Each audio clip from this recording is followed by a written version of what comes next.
Well, hello, guys. Welcome inside the den here at Fox 5 Studios, a brand new edition of Sound Off Sports. I'm joined by a Hall of Famer, a 3-time WNBA champion, a 2-time gold medalist, 2-time national championship winner at UConn, but she's also the founder and CEO. She keeps just adding things to the resume of a great organization. It's coming here for the first time ever. It's the 3rd annual event that's going to be happening here, Women in Sports Summit. She's got time. It's the CEO, founder, Swin. I mean, there's too many things to say about you. Thank you. I guess so nice of you. I'm happy to be here. It's great to have you here with us. There's a lot we want to get to about what's going down here during NBA Summer League. It's going to be happening at Wynn Las Vegas. It's happening July 14th and 15th. So we got to get into all the excitement there, the exciting guests. But a lot of WNBA news is breaking. Yeah. If there was ever a time to have a legend in the studio, it would be right now. So, of course, we got expansion happening around the WNBA. Before we get into that and how Cleveland, Philly, and Detroit are now going to be getting some expansion teams, the league. There's something different going on with what's happening with WNBA basketball right now. Do you feel it? Does somebody like Swin Cash, who's a Hall of Famer, a legend, do you see how it feels different than even when you were playing? Listen, if you go back to my 2022 speech at the Naismith Basketball Hall of Fame, in my speech, I said the women are ready for the country and the world to wake up and start paying some damn attention. And that is where we are. Investing in women's sports, investing in women is not charity, it's good business. And so when the numbers are numbering, now you see that multiple, not only NBA owners, but all these owners that are showing up wanting to get WNBA teams, they understand where the growth is and how it's scaling really, really fast. And there's a couple things I think why that's happening. One, the WNBA, 25 plus years, right, has been around. But you're also seeing young girls, the Caitlin Clarks, yes, the Angel Reese's, Asia Wilson's, all of them grew up in an era where they saw the WNBA as the target.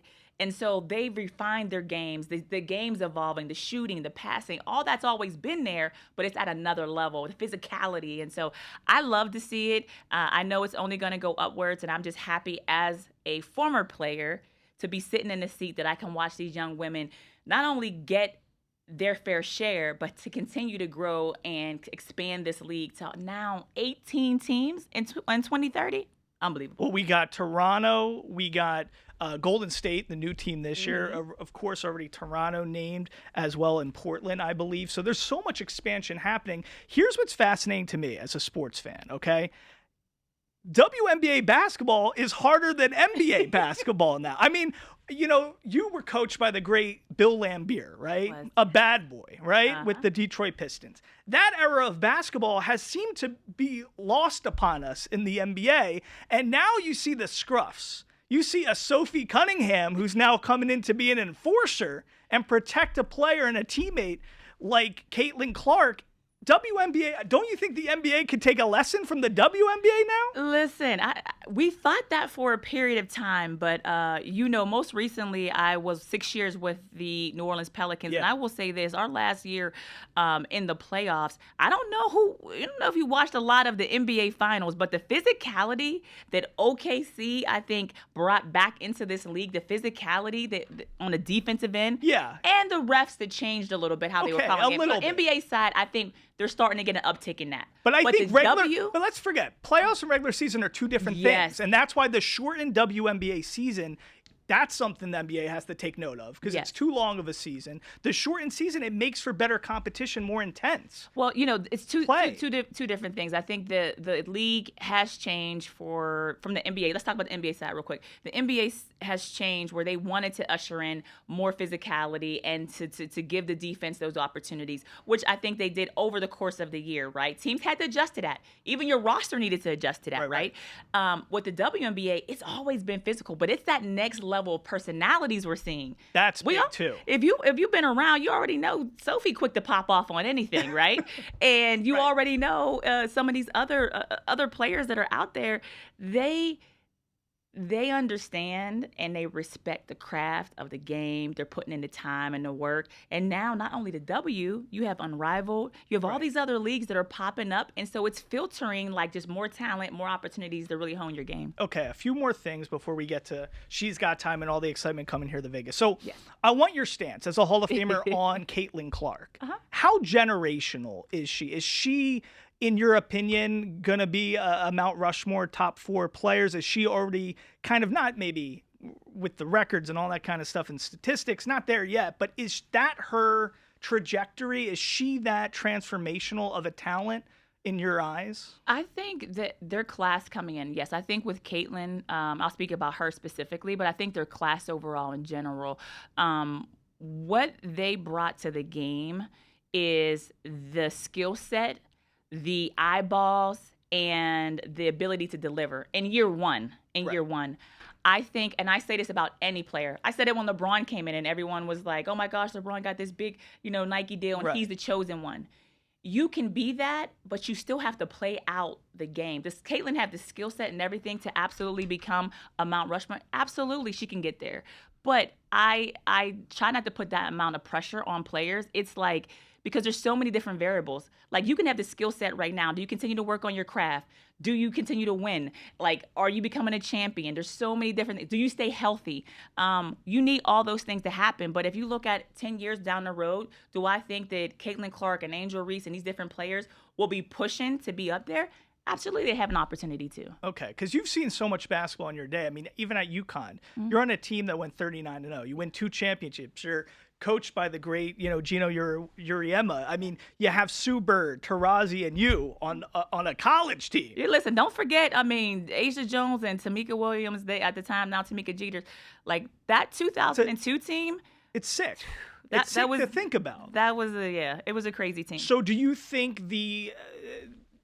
a couple last things here, just how some people harbor potentially an animosity for the glow up of, a Caitlin Clark and how much visibility she's getting and those types of things. Do you think that's unfounded or founded when it comes to some WNBA legends and people thinking about that way? Or should it be just more about embracing the situation? Because, listen, Angel Reese is getting her fair share too. I mean, she just became the first player ever to have 4 games in a row of 15 or more rebounds. So I think she's got like 70-something rebounds in the past few days, so she's doing her fair share as well. But do you just see women needing to embrace that a little bit more and that rivalry nature and all that kind of stuff? So I just want to be clear, because this is my first time talking about this publicly, and I'll just be on the record and say this. I don't think there's an issue with past players wanting Caitlin Clark to be the best player that she can be, right? To want her to get everything that she deserves and she continues to work for. Absolutely not. I haven't seen it in my girl chats and anywhere else. The problem I think people have and have been very vocal about is that there are certain fans and certain people who try to use a healthy rivalry that we love, because I want to see Angel and Caitlin going at it for years. The same way that I loved being in Detroit and going at it with Tamika Catchings back and forth. But see, it was me and Tamika Catchings. You see, now where our society is right now is Angel and Caitlin. Instead of wanting a basketball rivalry, we're going to the underlying issues that tend to be there in our society. And if you take out people using, whether it's race, whether it's where people are from, and social media, we didn't have to deal with that. Right. So I want the healthy basketball rivalry, absolutely. I want Angel, I want Caitlin, I want all of the young players to get everything that they deserve, and I want them to be on the Mount Rushmore. That is your target, get there. What I would like to see happen is more fans embrace them being their authentic selves on the court.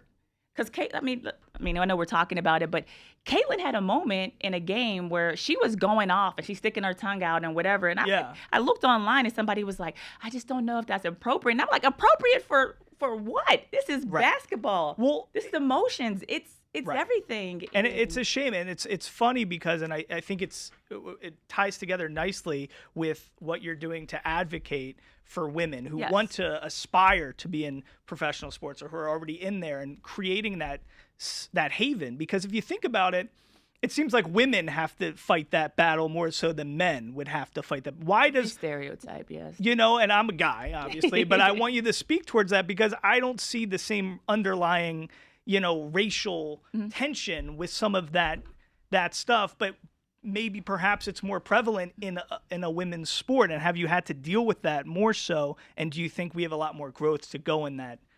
Well, I don't shy from the conversation. I've been probably one of the most vocal any WNBA players. You can go back and see clips of me of saying that there are situations where people use race and they use things to divide, but sports is always inclusive. Right. And so if the athletes and the league and the people who actually really care about the fan base and are watching, if they stay true to what sports is truly about, then all of the bad actors, as we like to say, they'll just fall off and go away. I want everybody to support Caitlin. You don't have to like Angel. You don't have to like Asia Wilson. You don't have to like any other player to support your player.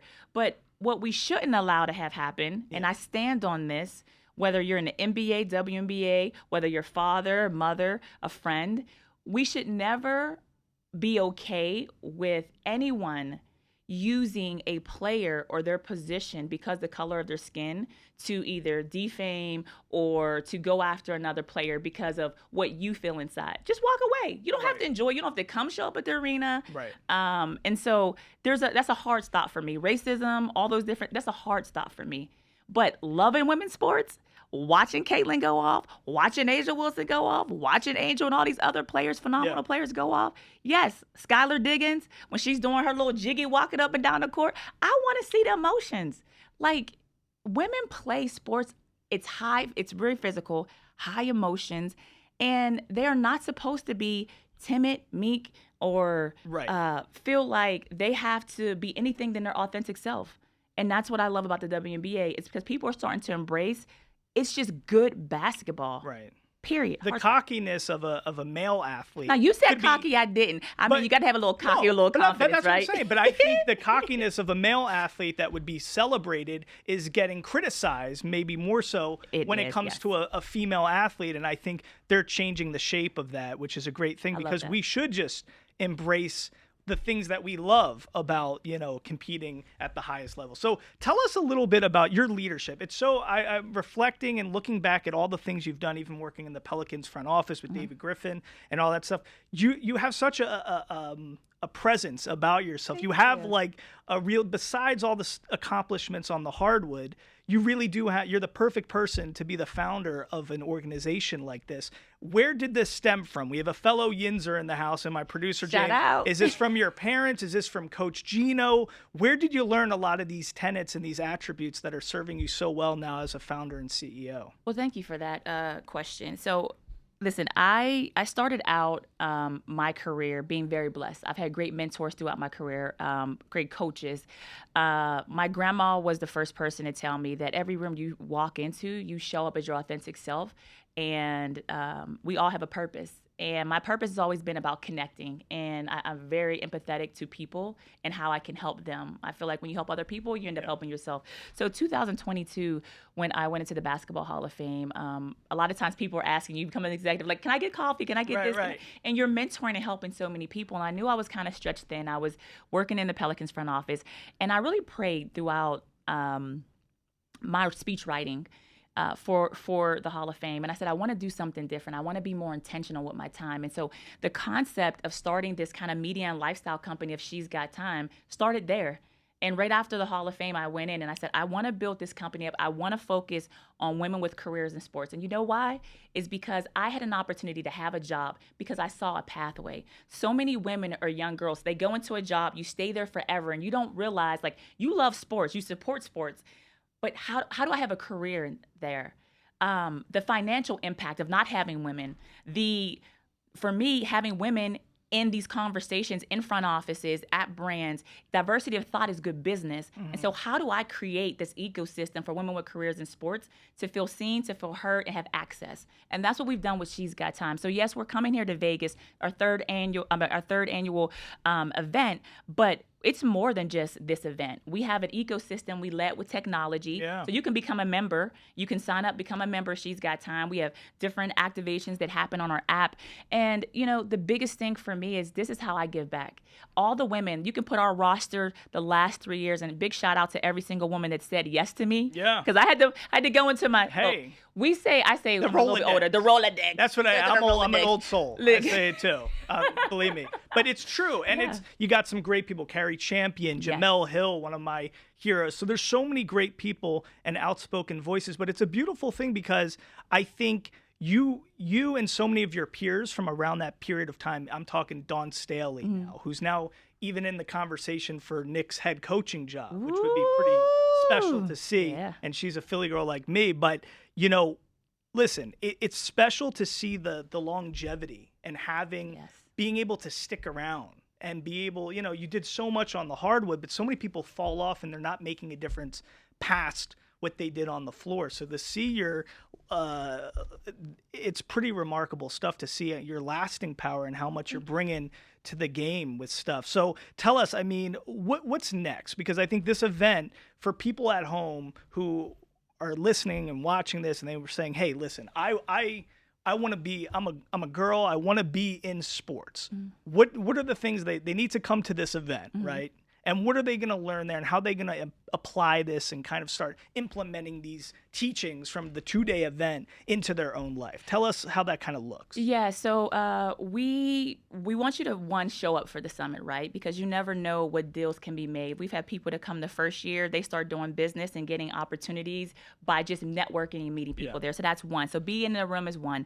I think the second part of it is coming in with this open mind that I may be at the job right now or with a team or with an organization right now.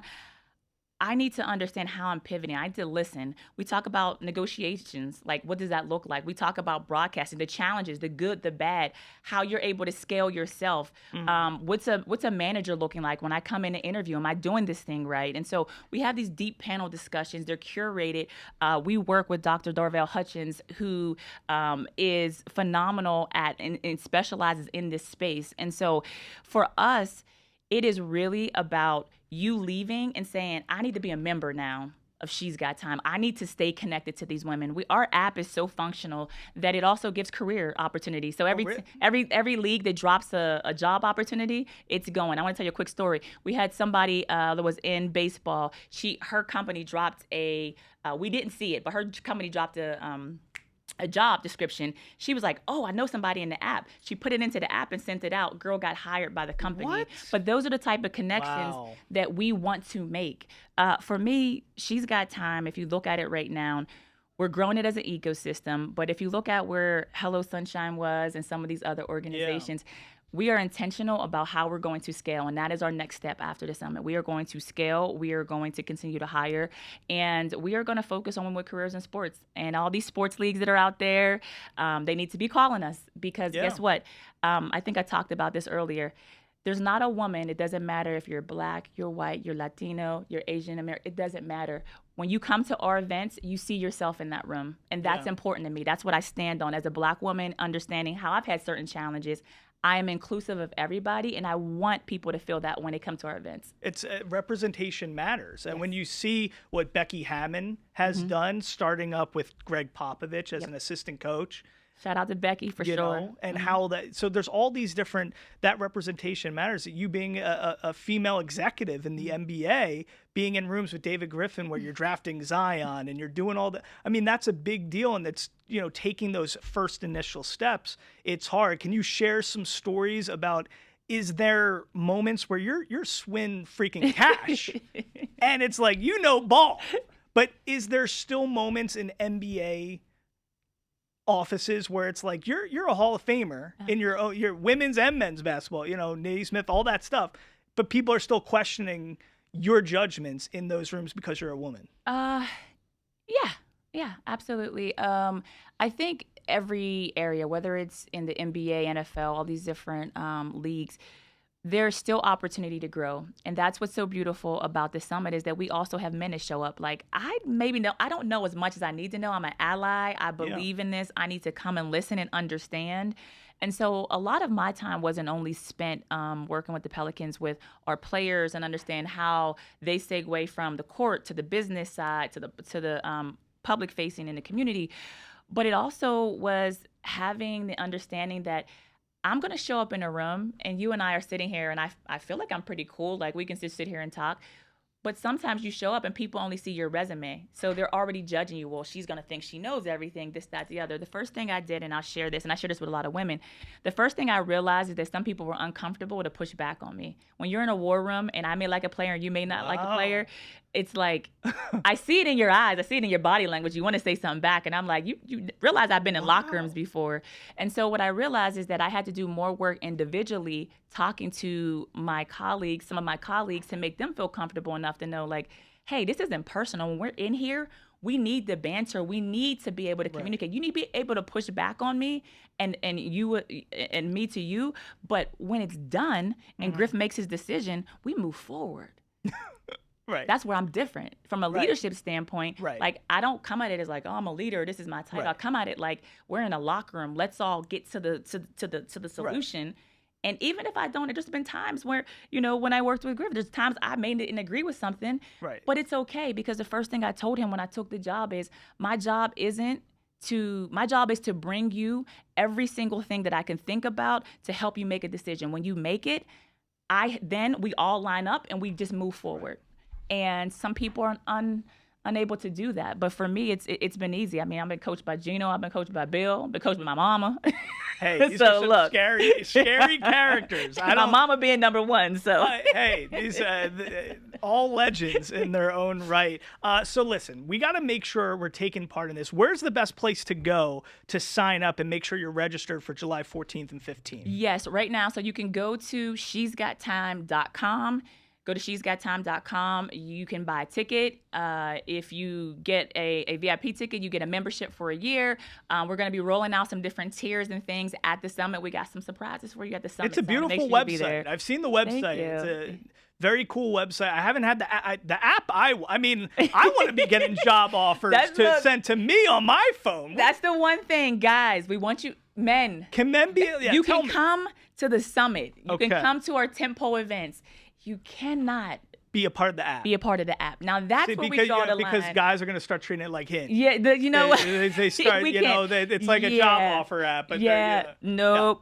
This is the time. This is the safe space for women to be authentic, to share those conversations. Well, we may talk about the guys a little bit, but it's to help us be better. To share, like, how do you engage? How, like, the workflow? How is it to go to my boss? How can I negotiate better? No, it's important to have those allies and so many fixtures that are going to be a part of the industry. Jamel Hill, just what she has done as a journalist and an authority on sports and culture and politics, she's tremendous. So I'm excited to see that she's going to be there. Yep.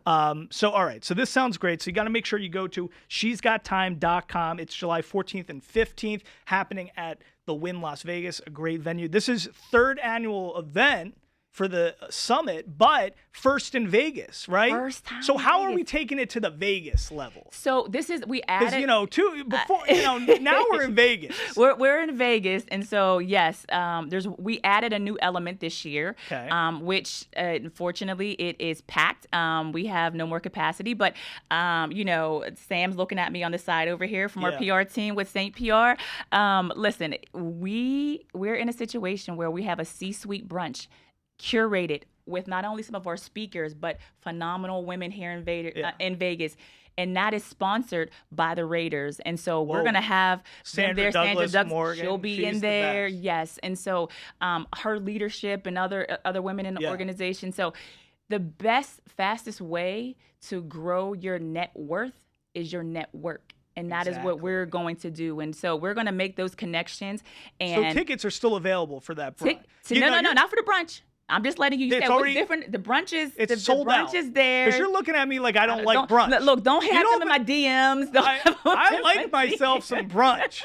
But that's sold out. So that's sold out. But when you buy your ticket for the summit, right, we have a huge event it's called our refresh, where we have a panel discussion. We have a DJ that's coming in. Right. We have beautiful stage. It's a lounge. It's a vibe. It's a celebratory kind of moment to kick off our panels on the 15th. And that is where a lot of people, where you get a mix of some of our executives and different people coming in and out. Everyone is attending the summit.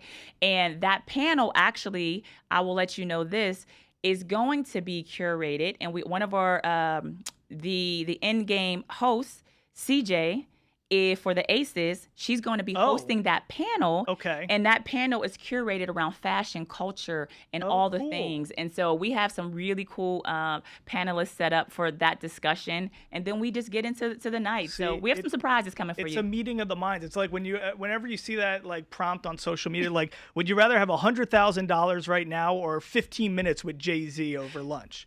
It's like, and then you figure out, okay, like, would I rather have that in my bank account, or can I pitch him some? So this is one of those things that C-suite brunch.